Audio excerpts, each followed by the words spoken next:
Cancer, hello there, my beautiful friends. We're going to do your general tarot reading for early November 2024. Thank you so much for joining me today. You know, I appreciate each and every single one of you. So let's get right down to business as always and start you off with an oracle card here, just so we could dip our toes in the energy and see what's happening for the lovely Cancerians. Hope you're all doing fabulous and fantastic, my friends. Let's get it going here. My guides and spirit team, what do we got for Cancer in early November? It is Scorpio season, beautiful time of the year. What energies, messages, insights can we take a little peek at? And yeah, we're just going to look real quick at this first card. Then we'll get into the full reading itself. At the very end, I'll pull you a bonus card from the Shadowland Tarot, just to see what might be in the shadows or what shadow work you can lean into, which is always interesting. But let's get it going here. Let's rock and see what we got for Cancer in early November. What is the vibe? What's going on? Around my good water sign friends. Okay, cool. This feels pretty chill, believe it or not. And that's like a stark contrast from the vibe I was picking up for you for the last couple of weeks. So hopefully this energy sticks and stays through. It feels like it's somebody that's laying low, which can be good. Now, before we really dive into that, if you're new here, I'll be speaking about the November subscriber surprise towards the end, so you might want to check that out. And also, if you could kindly illuminate that like button by tapping it right on its third eye, you know, I'd greatly appreciate it. But enough of the promo, into the reading. Let's talk more about this card. So if we look at the imagery of it, I think it's a beautiful, gorgeous aesthetic of a card. We have this lovely lady. It looks like she's wading through the pond. She's surrounded by the birds. Obviously, she has a similar costume that makes her kind of blend in.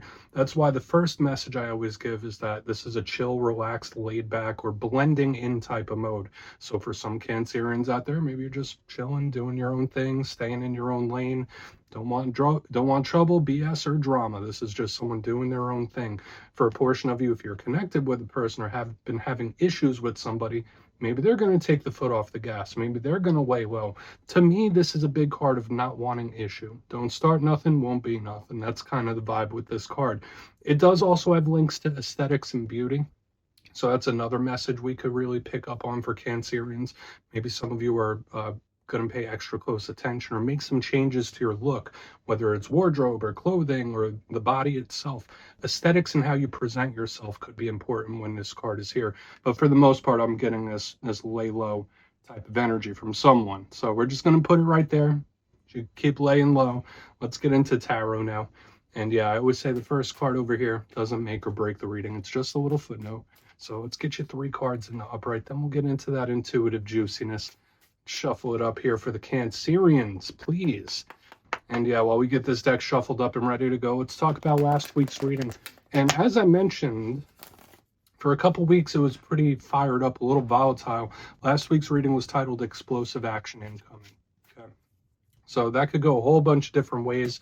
For some of you, it could be things changing or things really speeding up by leaps and bounds. It just felt very fiery to me. So hopefully it was a good type of fire, but that energy can be a little unpredictable. So we're going to see what shows up this week. As you know, energy is very fluid.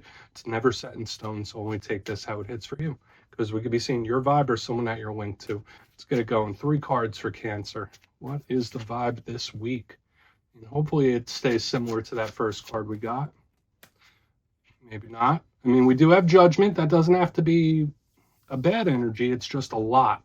Okay. So we'll see how it plays out as we move through. I mean, of course, it could be communication as well. We'll see what plays out here. But Judgment in position number 1, that's starting with a bang. Let's get a couple more. What we got here for Cancer? Thank you. Eight of Swords, a little wound tight. Little wound tight. So there could be certain things or topics that are really on your mind quite a bit. Either that or someone you're connected to. Let's get one more. Again, I feel like it's something it moves quickly. 7 of Cups, cool. So we do have the menu board of life. So it's like the energy does slow down and stabilize towards the back end. But yeah, there's a lot of mental action going on here, Cancer, this week in particular. So let's go through. I'll give you some of the classical meanings and archetypes. Then we'll get into that juicy intuitive stuff. But at first look, first glance, as I mentioned, you know, I like to look at the elements and how they play off of each other. We're starting off with a strong Plutonian change-based type of energy into swords and water. Now, swords represent the realm of the mind, but also communication. water, which is an element we're comfortable as water signs, this energy speaks about emotion, feeling, love, imagination. So as you can see back here, we do have a lot of mental energy happening. Okay, it's just going to be important for us to discern what is what, which makes sense when we have judgment here. So let's go through piece by piece and really start to build this out. So position number one, judgment. And I was speaking about it a little so far. We see Archangel Gabriel there. So this is a big card of spiritual protection, spiritual insulation. Maybe there's something Spirit's really helping you along with. But you see him there, he's blowing that trumpet, and the dead are rising. So I do link this card to several different things. Like last week's reading, this could be explosive action, explosive change. It's very powerful, almost as powerful as a tower, just not as jarring, if that makes sense. So for a lot of Cancerians, maybe you're in a big time of metamorphosis and change. To me, I feel like there could be a big energy building up underneath the surface, which, I mean, we'll see and try to discern what could be what. Now, when we have judgment, it could literally be judgment calls, making decisions, making choices. Depends on what you're going through, of course. When I see this card, there is action. Okay, so it ties perfectly in with the reading we had last week. Another thing I link to this card is things coming back around, things returning. This is a karmic card as well. So we could be looking at karmic archetypes, we could be looking at situations or things coming back around or returning. We'll just see how it plays out when we get to the clarifier. Now, moving to the center, we have the Eight of Swords. And as I said, it's like, yeah, we're starting off strong. This, I don't want to say this feels inconsequential in the center. I just feel like it's something that happens quick.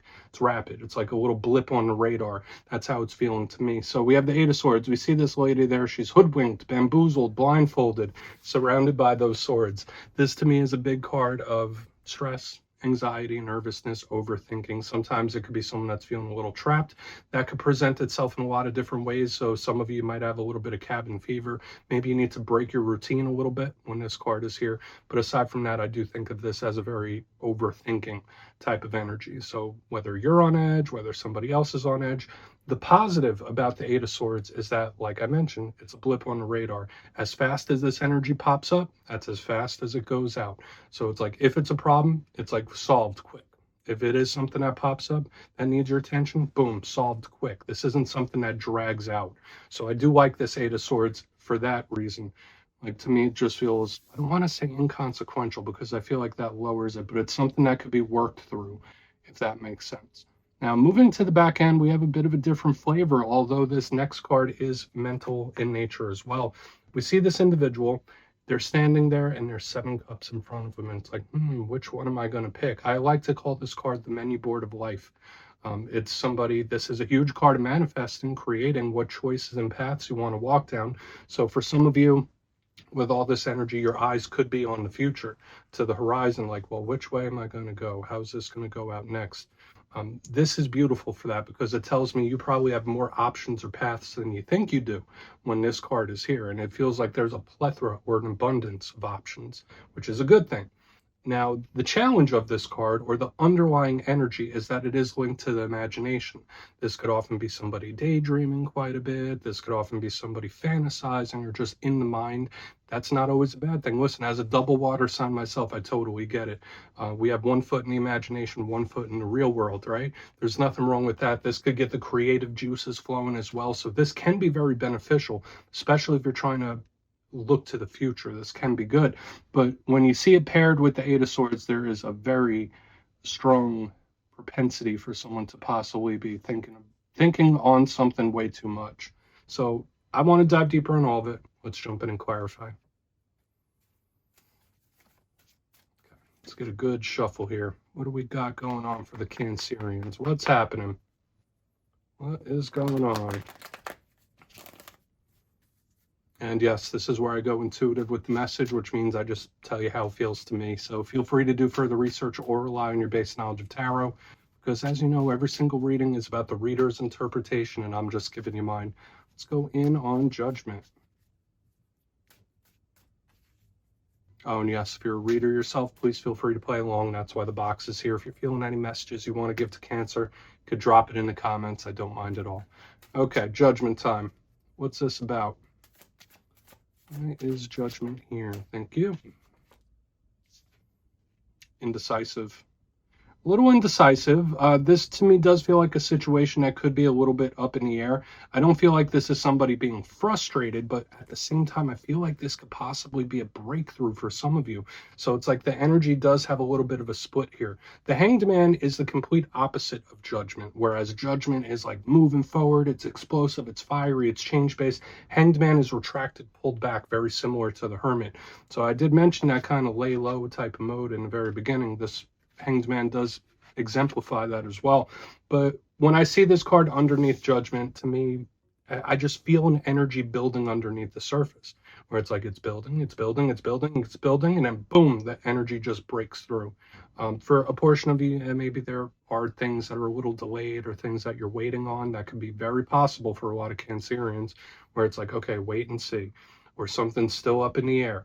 But a big thing I'm picking up here with Judgment and this Hanged Man is like the energy's building underneath the surface, and it could possibly break through. So that could come in a lot of different forms, whether it's career, whether it's interpersonal connections. There's a powerful, potent energy building up underneath the surface, and you could have a massive breakthrough of some sort. So that's really good. I like that. For a portion of you, maybe you are waiting on something to return. I'm not going to fully go that route unless I see more cards of karma and cycles swinging back. But let's keep moving. Let's keep moving. We're going to go the Eight of Swords now and see what's up. I really want to get to that Seven of Cups too, but I like it. To me, like it feels like something's building up big. So let's go in on the Eight of Swords. Hopefully you do get a breakthrough in some area of life. That would be really nice. So why is the Eight of Swords here for the Cancerians? Thank you. Okay, Nine of Cups, beautiful, welcoming. Okay, all right, well, what am I going to do when it happens? It's like, it's really telling me that somebody could be thinking like far into the future, which is not always a bad thing. The Nine of Cups to me is a card of wish fulfillment. So it's like, all right, well, you wanted it, now you got it. So for a lot of you, yeah, that massive breakthrough energy is here. This is wind-based energy. I do like it. The Nine of Cups to me could be very welcoming. It's a very kind type of energy too. But to me, there's a certain contentment with it. So I don't know why it's giving me that kind of energy where it's like it builds up, you've been waiting for it, now you got it. Here it is. So there could be something or someone coming at you real quick, like even if you don't quite see it right now. Now, the Nine of Cups, it does feel super content here in the center. I like the energy, but at the same time, remember I said this feels like a blip on the radar. I feel like it's just a piece of the story. Okay, so again, I still feel a breakthrough for a lot of cancers in an area of life, but it's not the be all end all. And I'm also getting the vibe that some of you are thinking way, way into the future about things. If you're not now, you probably will be in the very near future. So let's keep moving. We don't need to get stuck up there. It is what it is. Let's keep moving forward. I'm cautiously optimistic with what we're picking up for you this week. So let's go in on that Seven of Cups. And we'll do a quick little recap before we get into the shadow. So why is the Seven of Cups here for Cancer? Why is that Seven of Cups here? Thank you.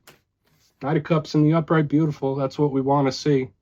That is what we want to see. Now, again, I will mention again that there is a potential to overthink a situation or overthink things in general. In this time, Knight of Cups, that's one of our cards, right? That's a water sign energy. It's not always gender specific, but it's about action and movement. To me, this feels like, okay, a breakthrough possibly happens and it opens up more doors. There's like a ripple effect here where it's like one step leads to the next, leads to multiple. So we're seeing sort of a big picture type of energy here. And I really do like what I'm seeing. When I see the Seven of Cups, the manifesting with the Knight of Cups in the upright, it's like, Cancer, you got some good things coming. You really do. You just got to really conceptualize and visualize what you want your outcome to be. The Knight of Cups is easy flowing, easy going, very similar to the Nine of Cups. Like they're both very, very positive. So there is wind-based energy here, even if it's not here right this very second. I feel for some of you, this is energy that's still coming towards you. It's building up, like I said here in the beginning, but it's like one thing leads to more. It's like a domino effect or a ripple effect. So again, like one big breakthrough could lead to like multiple opportunities opening up for you. I guess it all depends on what you do with it, right? Like everybody's different. Everybody's watching this for different reasons. But I will say, if I were giving you an overall energetic forecast here, you're going to get something you've been wanting, but it's about what you do with that opportunity or offer that really counts. Let's go through and do a quick recap.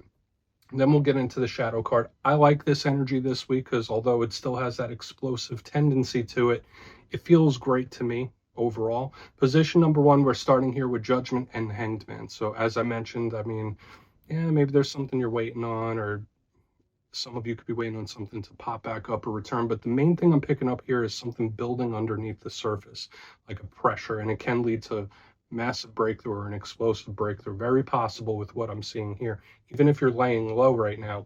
Moving to the center, we have the Eight of Swords with the Nine of Cups. So again, I see someone thinking far into the distance instead of just the next step. I'm thinking like 5 steps, 10 steps ahead, and that's okay sometimes to try to have a plan, but know that life always throws curveballs. To me, it's like, okay, you got it, and now what are you going to do with it? It's like giving me that kind of energy, because when we get to the back end, we have the Seven of Cups with the Knight of Cups in the upright. So it's like one thing opens up more. So it's like one thing leads to multiple things. So this breakthrough could be very beneficial for a lot of you. And remember, this could be in a lot of different areas of life. Could it be love? Could it be finance and material possessions? Absolutely. It's not just all a figment of the imagination. I feel for a lot of Cancerians, there's going to be a more comfortable energy moving in here. So please take a screenshot if you want to look into it further. Yeah, maybe little delays here, but nothing huge. Let's see what's in the shadows for you. Let's get a good shuffle here. Let's see what's in the shadows for Cancer. And yes, I always like to pull one shadow card at the very end just to see whether it's something within you or something you don't quite see. Shadow cards don't always have to be a challenge. They could be a good thing. So let's get you one. Oh, and yes, if you made it to this point in the reading, please feel free to check out channel memberships. I'll put a link for it in the comments below. It's a beautiful way to support the channel, and I have much love for all my channel members. Okay, let's get this going. Let's get this out here. What do we got for Cancer, please? What do we got in the shadows? Okay, Queen of Swords. I mean, sometimes this card can be a little bit harsh in its shadow form. Now, for a portion of you may be connected to an air sign. She does represent older, divine, feminine figures. If none of that applies, the Queen of Swords is no BS, no nonsense. Very straightforward, extremely cut and dry. She does rule partially over the realm of thought, like we were seeing within the reading itself. Except her, she's like much more grounded and realistic and honest with her way of thinking. So she can also be very strategic and plan-based. So it fits in perfect with a lot of the vibes I was seeing here. There's nothing wrong with planning ahead. There's nothing wrong about thinking 5, 10 years down the line if necessary. Sometimes that's important to try to build a roadmap. Just be ready for curveballs from time to time. The only big challenge with the Queen of Swords in the shadows is that she can be quite harsh. She could be downright mean sometimes too. So just know maybe there's people out there that might take you as being a little too honest or a little too mean or a little too crass. That's a big thing when she shows up. But I like it for the most part. I don't feel like this is a completely negative card showing up in the shadows, but it is very logical and plan-based too. So I think it's good. I like your energy this week, Cancer. I think something good is moving in for you. But yeah, my friends, that's what I have for you this week. Don't click away just yet, though. I'm going to give you the details. The November subscriber surprise. If you would like to book a personal reading with me, you can check out my digital calendar and book one on my website, mastermetaphysics.com. But for the November subscriber surprise, I'm giving away 2 copies of one of my all-time favorite decks, the Gilded Tarot Royale. So if you'd like to get your name in for this, 2 simple things as always, my friends. First, you must be subscribed. And second, let me know down in the comments, out of all the tarot cards, which one do you feel is the most misunderstood? And if you're new to tarot completely, which one do you have a little trouble with understanding its meaning? You'll be entered to win, and at the end of the month, the winners will be announced in my community tab. As always, my friends, much love, and I'll see you soon.